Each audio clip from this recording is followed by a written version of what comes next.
I'm with Werner Braun, the president of the Carpet and Rug Institute, the CRI. Werner, how are you this morning? Well, very good, and probably should add president for 2 more weeks. So yes, well, I wanted to ask you about this. Winding down to the end. This will be our last interview with you as the president of the CRI. It will be, but I do hope that you'll see fit to interview me some other time, because I obviously have views on just about everything. Well, I would love to do that, and I may take you up on that. And basically, I wanted to concentrate on this conversation about your career before, during, and after CRI. But I wanted to ask a couple of questions before we got to that. Number one, I just learned from a conversation before we turned the camera on that a selection has been made for the person who will come in and fill the chair that you're sitting in. Well, yes, absolutely. And my personal sense is I think they made the search committee and ultimately the board of directors made a very good choice. They have tapped Joe Yarbrough from Mohawk. It's my understanding that Joe will be retiring shortly from Mohawk after a distinguished career there. And as I leave on the 31st, I think Joe will be in place by April 1st. And from a purely self-serving perspective, I think it's marvelous because, as you know, Joe has been highly invested in the Carpet and Rug Institute for many, many years. And most recently, for 2 years, he chaired the Strategic Issues Leadership Council, which, really sets the agenda and the strategies for all the issues that CRI works on. So clearly, there's not going to be a huge learning curve as there would be having brought somebody in from the outside that had not been exposed to CRI. So I think Joe is well positioned to hit the ground running when he comes on the job April 1st. It's a very interesting move. I would have loved to have been at that meeting when they were discussing he and I guess there were other potential candidates, I suppose. Yeah, from my understanding, and I was not directly involved in the process, although I certainly have had conversations with David Jolly, the chairman of the board, and I think the process was they had originally looked at the local candidates early on in the process, and then they went to a national search firm which has been developing a candidate list, and then ultimately it's my understanding that then very recently they started looking again at potential folks from the carpet industry, and that's where Joe Yarbrough surfaced. Do you suppose there were feelings that in that somebody did come from one member, that there would be, some awareness to that possibly they ought to think, hard about that? Well, I would be speculating, and I don't like to speculate, but since I'm so close to the end, maybe I'll make an exception this time. But clearly, it's been my experience, and not just based on the carpet industry, but the other industries I've been associated with in my 46 years of being gainfully employed, that when somebody comes into a job like this in the CRI or the Chemical Manufacturers Association, Chlorine Chemistry Council, whatever that is, that there's always going to be, I believe, at least some questions about the objectivity of that person, given their previous work history. I think that in Joe's case, I've worked with him so closely that personally I don't think that's going to be an issue for Joe. During the years I've worked with him, he is very, very able to take off has been very able to take off his Mohawk hat and put on the hat of the chairman of Silk, and has worked consistently for the betterment of this industry, and he'll continue to do that when he comes into this job. No question about it. It would seem to me, in a way, a person coming in to run an association, having come from a business background, would be an asset. Well, I feel sometimes, I guess, you see association people that perhaps could use a little bit of that. Well, I think that there's no question that one of the strengths that Joe will bring to this job is having exactly that business experience. It's really a build on the reorganization we went through about now 2.5 years ago, where we really were trying to focus on getting more business appreciation, business perspective into the decision-making process of CRI. So this is, in my view, it's kind of a natural build in the direction we've already been going in. I think, and you know, I don't think I'm telling any stories out of school. My personal sense is that Joe's biggest challenge will be, you know, how do you go from being a vice president of a major corporation to an executive director or president of a trade association job. Although, you know, Joe is so well-spoken, he's so highly respected that it may not be as big a challenge for him as it might be some other people, but there is certainly a difference in terms of your management style when you're a vice president of a company versus the president of a trade association. No question about that. Is there a long-term element to this? I mean, like you say, Joe has been around a long time. He is of retirement age. That certainly is an interesting element to this appointment. And I don't know. I have nobody's talked to me about any kind of long-term plans or how, you know, this fits into a plan. I've not heard a long-term plan. To the best of my knowledge, you know, and David Jolly was just here yesterday when we met with staff to give them an early heads up on Joe's appointment. I remember him saying that, you know, it's going to be business as usual, and you know, I expect that is exactly what will happen. What the future holds, I mean, I don't have a crystal ball, so it's hard for me to even begin to try to speculate in that area. Before we get to the life and times of Werner Braun, let me bring up one topic, green chemistry, which I think is a topic that's being discussed here currently. Bring us up to date with what the issues are with green chemistry. Yeah, and as so many things, it really started first in our favorite West Coast state, California. And it's kind of an interesting piece of legislation.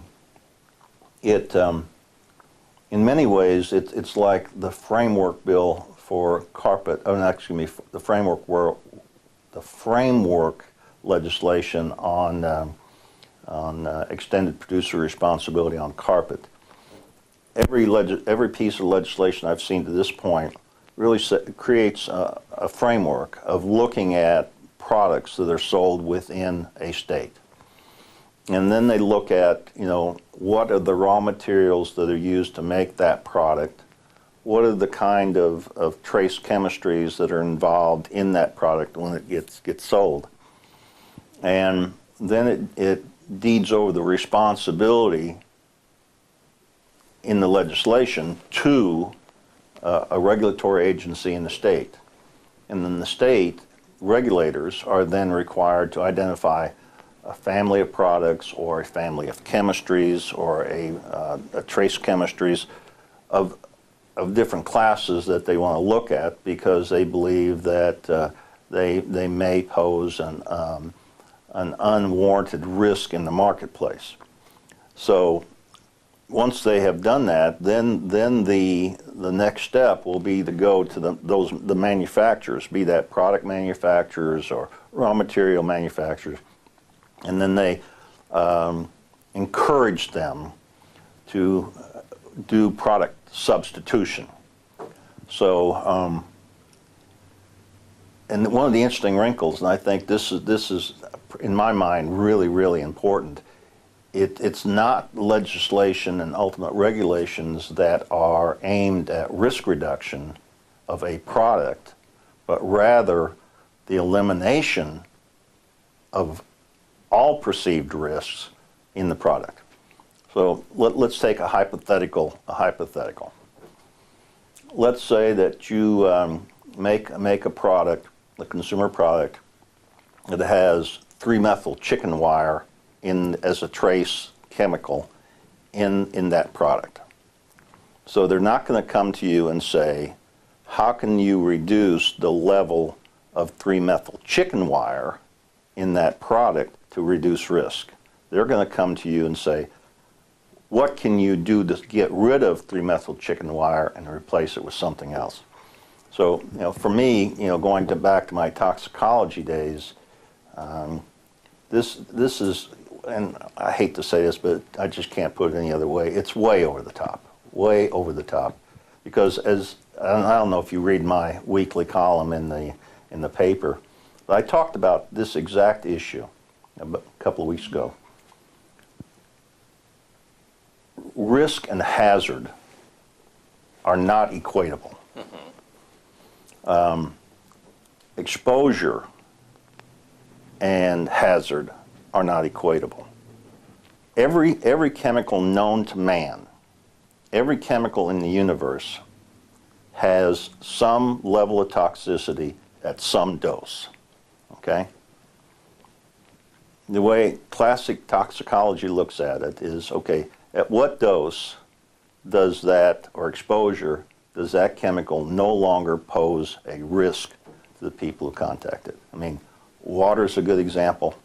I mean, if you get too much water in your lungs and you can't get it out, you die. Household bleach, very, very, very toxic. But, people use household bleach in their homes every single day, all across the United States. And why can they do that? Because you manage the exposure to it. You don't splash it all over yourself, you don't get it in your eyes, you don't ingest it. And it's a perfectly safe product when used in its intended application. So it really flies in the face of everything that I learned over the years as a toxicologist. I mean, it's all about managing risk and not the elimination of products that are toxic, because, again, just because something's toxic at some level doesn't mean it's hazardous. So the rationale for green chemistry in California is not on a solid footing, basically. Well, it's certainly not from my perspective, going back to my early training.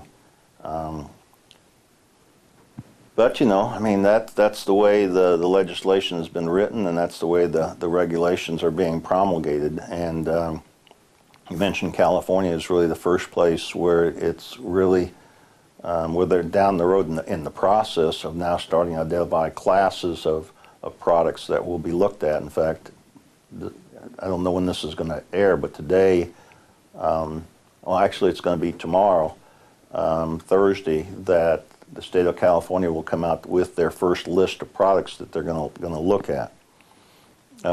Similar legislation has been introduced in a couple of states in the Northeast, which is not a surprise. And we're in the process right now. We've written a couple of letters already, stating our view with respect to that kind of legislation, why we think it's inappropriate and unnecessary. But, I think there will be a proliferation of this kind of legislation in the future.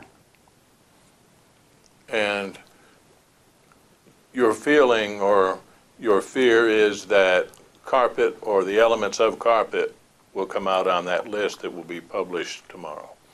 Conceivably. Or at some point, if not tomorrow. Well, and I say conceivably, and I think that in California, frankly, there is a reasonable likelihood that, and you said carpet products, I don't think carpet per se will be on their first list of products, but the director of EPA in California EPA has on numerous occasions talked about carpet adhesives. So I don't think any of us would be surprised if carpet adhesives is on that first list of products to be looked at. So that's interesting. So assuming that it is, what does that mean? If it ends up on that list, or elements that are in adhesives, what does that mean? That people have to change the formulation in order to sell carpet adhesives in the state of California? Well, again, I haven't seen what they're come out with, but I think conceptually you're right. If they do zero in on carpet adhesives and the kind of VOCs that come along with carpet adhesives, and they come to the conclusion that some of those have to be eliminated, then it will become the responsibility of the manufacturers of those products to substitute chemicals that the state of California think are more appropriate. Very interesting. I would say at this time normally keep us up to date on this, but I guess I won't say that this time. Well, I'm sure Joe will be happy to do that. Yes. Let me also, too, before we get to the life and times of Werner Braun, the CARE meeting is coming up in Seattle. I wanted to wave the flag a little bit for that. Yeah, Bob, I always send out a note to staff to include Bob Peoples and Anthony Klein, and they wanted me to make sure that the audience was aware that the next annual CARE conference will be May 7th and 8th in Seattle. So if anybody's interested in attending, you can go to carpetrecovery.org and get all the details on the proposed agenda, the various exhibitors going to be there, and you can also make hotel reservations. And they encourage anybody who's thinking about coming for doing that, because we have blocked, a reasonable number of rooms, but as they say, they're going fast. Okay, very good. And give us the date one more time. May 7th and 8th. Okay. Now, as we mentioned at the front end of this conversation, this is the last time we will be talking with you sitting in that chair as the president of the CRI. You've been here, is it 14 years? Yes, it's interesting. I started April 1st of 2000, so it will be exactly 4 years from when I came to my retirement. Son of a gun. We've seen this industry, you've seen this industry change pretty dramatically over that tenure. Talk about that a little bit, and some of the changes that you think are the most significant. Yeah. I'm struck mostly by how many things are the same, but let me at least hit some of the highlights of things that have changed. One of the things that has changed, and I think it's important for the industry and certainly for CRI, Dave, when I came here in 2000, we had a list of things that CRI was working on. And one of the things that we instituted shortly after I arrived, and it's still going on today, is we have systematically gone out into the marketplace and surveyed the residential consumer and the commercial consumer to try to understand more effectively, what are the things that are causing the deselection of carpet in the marketplace. Very important. But we also want to understand, what are the things that the consumer values most about carpet, because we want to address the deselection issues, but we also want to make sure that, we really promote the things that the customers are like most about soft floor covering. So that was a change that started when I came, but it's something that's also continuing, and I think that's very important, because ultimately, going to the vernacular expression of this, why is CRI here? We are here to knock down barriers to profitability and growth. So I think we had to get in there and start understanding what those barriers were so we could systematically work on those. The other thing that has changed, and I mentioned this earlier in this segment, is that going back, to 1972 and going forward probably to 2010 or 2011, at its nucleus, CRI was a technical organization. And one of the things that has changed substantively, most recently in the last 2.5 years, is that we have tried to bring more of a business perspective to what CRI is doing. I can I can think of some examples of where, you know, from a technical perspective, we had gone down a particular road, but when you looked at it, you know, through a different set of lenses, the business perspective lens, it probably was not the best road to go down. So to me, that is probably the biggest change that's occurred, and I think it's been a good change. We've had 2.5 years of experience now with the new structure, you know, working, starting with the Strategic Issues Leadership Council and then our 3 panels. And so I think that additional filter that we put on what CRI works on and the strategies we develop has been a real good positive development, not only for the industry, but certainly for CRI. It keeps CRI, you know, as relevant as we can possibly be.